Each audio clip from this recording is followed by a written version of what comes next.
Namaste, welcome back to my channel. Today I'm going to share with you mutton pepper gravy recipe. These are the list of ingredients for you. I know it's a little lengthy. If you want, you can pause the video and make a note of it. The ingredients given here are for half a kilo of mutton and with moderate spice. If you want to increase the spice or you're somebody who likes it much more spicier, feel free to please add ample amount of chillies and black pepper as per your taste. Else, we love it this way. First, you would go ahead and create a green paste using these ingredients. Please note I've just used 2 onions, not 3, and use quarter of the coriander leaf because we need quite a few to garnish, and tomato puree using these 2 tomatoes. I've already grinded the first set of ingredients.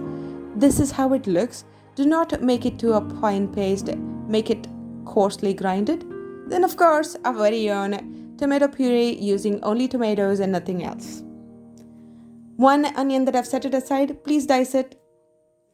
I like pressure cooking mutton, but if you're somebody who do not like pressure cooking, you can use an open pot. Heat the pressure cooker, add 2 tablespoons of ghee. If you want, you can add 3 tablespoons, up to you. Then add 1 tablespoon of cooking oil. You can use any cooking oil that you prefer. Once the oil is a little heated up, add the diced onion. Remember the one which you diced back then? The same one.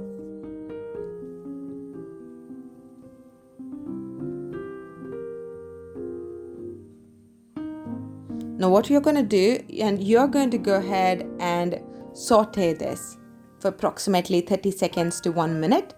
And then you can skip this if you don't want to. I normally prefer adding a bay leaf pieces, tiny bay leaf pieces, just to enhance the flavor and its aroma. You can do so as well. And you can skip it if you don't have it. That's absolutely fine. Now you're going to saute this onion until it is transparent, or rather I must say translucent. I'm going to go ahead and fast forward the video because it really takes a long time. Alright, this is done. Now first set of paste will go into the onion.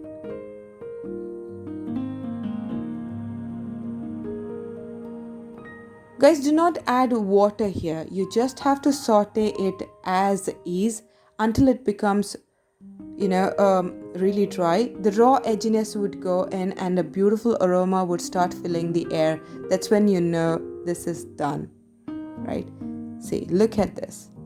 Now add tomato puree that you have done. Mix it. Here you would have to saute it until it's dry as well, but not as dry as the green paste that you initially sauteed. I forgot to show you the mutton initially, so this is the half a kilo mutton. What I do is I soak the mutton in water, add salt and turmeric to it for approximately 15 to 20 minutes. Then wash it off with clear water when I think there is just 5 minutes for it to be added to this mixture. So it's almost dry. Now you add the mutton to the mixture and make sure that you coat the entire mutton with the mixture that's in the pressure cooker. Once it's coated, only then you will add 1.5 tablespoons of curd that I initially mentioned. Now mix it well.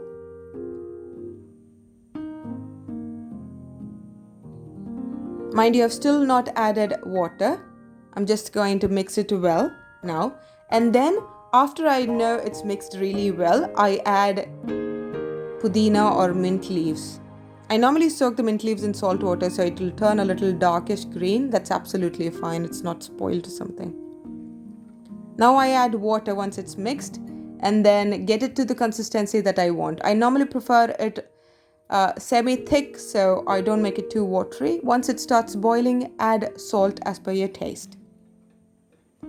Now you mix.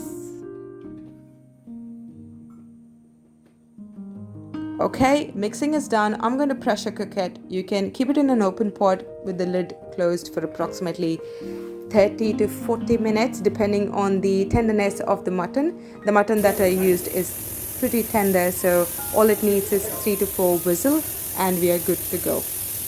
In case if you have still not subscribed to my channel, please subscribe to my channel. Do not forget to click on the bell icon so that you receive a notification every time I upload a video.